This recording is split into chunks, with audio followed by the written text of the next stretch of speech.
All right, good morning, everyone. Welcome back to the Sean Live Podcast, episode 323, 323, 42 episodes left. If I keep on this streak of recording two podcasts every day, I'm merely 20 days away from ending this beautiful journey. Now, today, I wanted to give you guys an update, and I spent some really quality time today trying to put together a nice webinar. Now, what I want to share with you guys in this training, because I think it is really important, is the thought that should go into creating your webinar. Now, webinar is going to fit, and this could be anything. This could be like creating a sales speech, a video sales letter. It doesn't have to necessarily be a webinar. Mine's going to be a 19-minute. Roughly, see if I can keep it to 19 minutes. But it's gonna be like a roughly 19-minute training on what's so important, like how you actually build a business that's worth that is profiting. Is their net profit in the year is $100,000, and what I want to be able to do is relay this message in this webinar. Now, I'm a webinar veteran. I've given zillion webinars. I've done 323 podcasts. Done tons of public speaking, so I'm not concerned about that. But the thing that we really need to understand, and there's so many people that create webinars out there, is that a webinar and teaching, or at least a training with the intent to actually get somebody to buy something, is completely different than actually trying to teach them something. And one of the struggles that I have with my entrepreneurs that are in our coaching program is to get them to understand that this is sales, And now that doesn't mean that it's like, that it's slimy or that we're trying to be sneaky about what we're doing here. We're trying to understand it. And if you've already done your due diligence and you've created a product that is really valuable and really helpful to people, then you shouldn't feel bad about selling it. If you feel bad about selling it, I think that says more about your product than your sales ability and your offer. So go in and boost the offer, add more value to the offer if you're feeling uncomfortable about selling. Now, once you get over that hump, and now where it's about like trying to sell, the path of least resistance psychologically for the entrepreneur when it comes to webinars is trying to teach inside of the webinar and giving away, it's not necessarily a problem to give away your secret sauce, but that's not the intent of the webinar. The intent of the webinar is to spur somebody to take action, right? So for me, there's three real main components that I'm trying to make sure that I am driving 100% certainty into. There are three main components I'm trying to drive 100% certainty into in order to get somebody to take the next step, which for me is to book a call. Okay.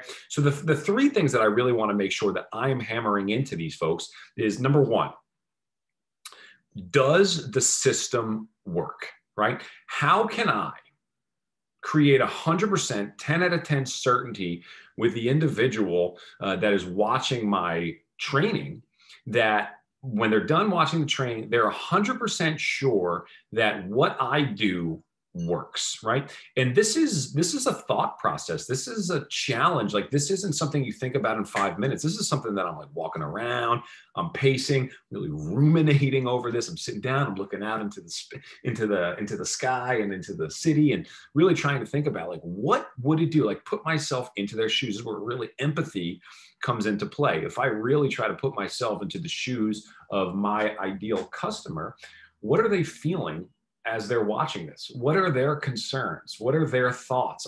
Are they distracted? I need to find a way to make sure that I'm producing that level of certainty. Otherwise, on the back end, they're not going to take the actions that I want. So I really want to think about it. And when I come into mind, like, some of the things that I thought were really, really important as I go into create this course, is I think that they need to see proof from others, right? They'll get the ball rolling, right? Like see that other people are out there using the system, not just me up here on my soapbox telling you about it, show you how there's other people out there that are finding success in there. And then what I think is going to be really, really important is absolutely crystal clear logic. Because I think in the beginning, one of the things that entrepreneurs, especially in the early stage, struggle with is there's so many things that are out there. There's so many varieties of business techniques and things, and so many like little pieces of software and little things that everybody's like boasting about. You don't really necessarily know how to fit all the puzzle pieces together. And what I have found to be like a real saving grace for me in my own business are the people that can really step by step lay it out, make it very logical. I think Russell Brunson's an incredible guy at that. So I think just for starters, what I want to be able to do is I want to make sure that they're very, very logically going through it. I want them to get to the point while watching this training where they're like, that makes perfect sense. That makes perfect sense. I can totally see how following this system would bring you the result that I'm looking for, right? So now the next thing that I really want to dive into for this person is I want to think about where does the mind go after they have already deemed this a system that works. And after that, I think that they're going to start looking into whether or not it's going to work specifically for them. Now, they might be sitting there saying like, okay, that makes sense. I get that. But does that really work for me? My business is different.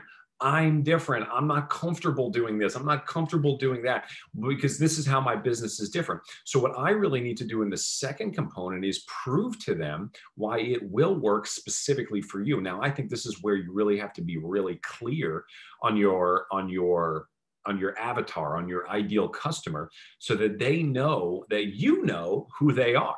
Like I want them, my goal for this one is for them to be sitting there and kind of like hear me say something and then sit back and say, damn, that's me. That's so me. That's totally me. This guy knows exactly who I am. So now I want to sit here and I want to go through that thinking, that ruminating, that staring off into space, that pacing back and forth strategy of trying to understand how can I structure something that is going to elicit that reaction, right? So, there's a variety of ways that you can do this. I was thinking about possibly, and I'm not done. I don't have this completed yet. And this is something that I hope to complete here this week. But I started thinking about like maybe I put labels on the different types of entrepreneurs. There's a guy, Alex Charfen, and he does the entrepreneurial personality types. And maybe we can outline those and find out how everybody falls into a specific bucket. Maybe I find a way to elicit. Maybe I find a way to hammer home that you aren't different and that your business might seem different on the surface, but deep down, like this is the same. For me, I want to really niche down because this is my opportunity to really find my ideal clients and filter out the people that aren't great fits. And that's okay. That's something that you have to be comfortable with as a business owner going forward, who's trying to create a lifestyle, who's trying to create a business that they love and they have a great time every day. Like today already, guys, like this is what I'm trying to create. I've been to the gym. I was on a deck overlooking Manhattan, working on this exact document, here recording a podcast. I feel great. I got a nice iced coffee. I'm home. Like this is a wonderful day. And I'm trying to double down on that lifestyle and double down on that work-life balance and that experience. And this is your opportunity to do that, to make sure that the people you're working with every day are the people you'd love to work with every day. And this is really where that's going to happen, is you're going to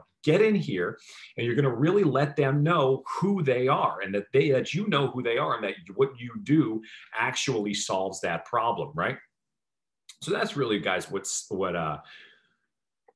number 2 is. And the last bullet I put down on that component of the building a webinar is, for every gap you expose, you have to build a bridge. Because I feel that as I put this together, I'm going to be talking a lot about the challenges that they're facing with every day. And I want to make sure that I've built a really clear and logical bridge for them with my methods in order to get them to ultimately take that action. And the last thing, and this is really where, this is the one that I'm having a hard time with right now. And this is, how do I overcome? There's going to be a primary objection, right?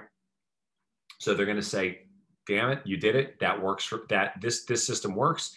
I totally see how this is going to work for me. I have no doubts. But then there's going to be a common objection to taking that next step. For most of you out there, if you're in the personal training game, the objection is going to be financial. Okay. And this is where you have to be creative. You have to find a way to pull some strings to elicit the reaction that says, spending this money, investing this money here is worth it because of the result that I'm going to get on the back end. So for me, it's the same deal, right? The biggest objection that anybody's going to have to taking the next step, becoming a coaching client, is financial, right?